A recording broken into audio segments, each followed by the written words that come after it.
Olá! Hoje vamos explorar uma das ideias mais intrigantes e talvez centrais da fé cristã. Como é que um ato de alguém que é justo consegue, de alguma forma, pagar a conta de quem é injusto? Parece um paradoxo, né? Mas é uma ideia que, olha, moldou séculos de pensamento. E é nela que a gente vai mergulhar agora.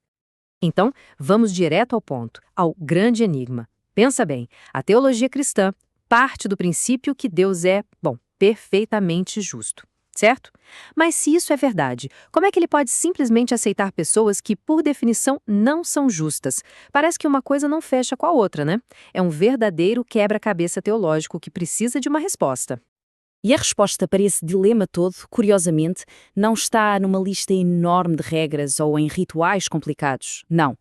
A teologia cristã aponta para uma única frase, uma declaração poderosa que funciona como uma chave, sabe? Uma chave que promete abrir essa porta e resolver o mistério.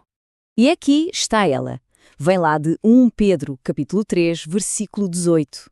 Essa frase, ela é a base, a pedra fundamental do que se chama de doutrina da expiação substitutiva. Cada palavrinha aqui tem um peso enorme e é exatamente isso que a gente vai começar a fazer agora, descompactar essa ideia. Então vamos lá. É como se a gente fosse fazer uma anatomia desse sacrifício. Para a gente entender o impacto completo, a gente precisa olhar para as partes, sabe? Frase por frase, para ver como a lógica toda se encaixa. Ok, primeira peça do quebra-cabeça. Esse ato não é visto só como um bom exemplo do moral, tipo, olha que legal o que ele fez. Não, foi um sacrifício substitutivo. E essa palavra substitutivo, ela é a chave de tudo. Significa que alguém entrou no lugar de outra pessoa, assumiu uma dívida, pagou uma conta que não era sua. Depois vem a expressão uma única vez. E isso aqui é importantíssimo. Se pensarmos no sistema de sacrifícios do Antigo Testamento, era algo constante, repetido, dia após dia. A afirmação aqui é o oposto total. É radicalmente diferente. Foi um ato final, completo, definitivo, feito uma vez e pronto, para sempre. Mas por que tudo isso? Qual o propósito desse sacrifício? O versículo não deixa dúvida. Foi pelos pecados. E aqui não estamos falando de erros vagos ou de uma maldade genérica, abstrata. O alvo era bem específico, a raiz do problema. A culpa que, dentro dessa visão, cria um muro, uma separação entre a humanidade e Deus. E agora a gente chega no coração da coisa, na ideia mais revolucionária, mais central de toda essa doutrina.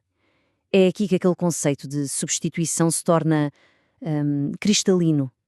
Imagina isso como uma espécie de transação divina. A penalidade, a consequência que, segundo a doutrina, era dos injustos, ela é transferida para o justo. E na outra ponta, a justiça perfeita do justo é creditada, colocada na conta dos injustos. É essa troca, que às vezes é chamada de a grande troca, que é a base da ideia de justificação pela fé. E olha, essa ideia da grande troca não aparece só naquele versículo de Pedro, não. Ela é reforçada em vários outros lugares do Novo Testamento. Como aqui, em 2 Coríntios, que coloca essa troca de uma forma ainda mais clara, mais explícita. Ok, mas para que tudo isso? Qual é o objetivo final? É só uma transação legal, fria, um acerto de contas cósmico e pronto? A resposta é não. O propósito é muito mais profundo. É relacional. A ideia é restaurar uma conexão, uma ligação que tinha sido quebrada.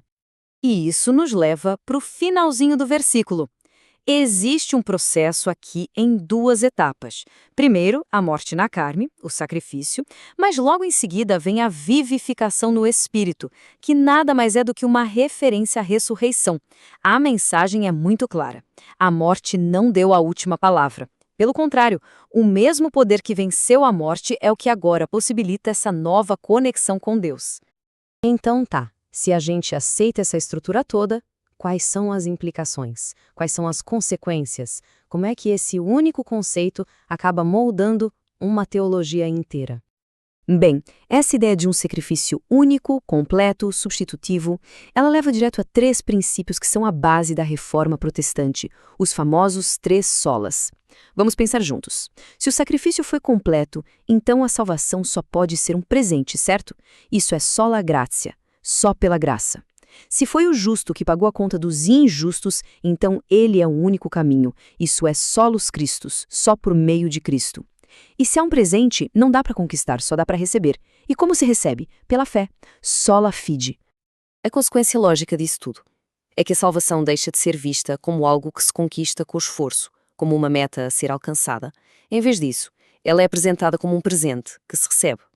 Nessa visão, as pessoas não são colegas de trabalho na salvação, mas sim beneficiárias de um trabalho que já foi feito. E tudo isso deságua aqui. O resultado final dessa grande troca, que é recebida pela fé, não é só um carimbo de não culpado num processo legal. De acordo com o apóstolo Paulo, o resultado é paz, é reconciliação, é o fim daquela separação, restaurando a conexão que era o problema lá no começo. E isso, claro, nos deixa com uma pergunta bem profunda para refletir. Se a justiça e a culpa podem de fato ser transferidas de uma pessoa para outra, o que isso nos diz sobre a natureza da própria justiça?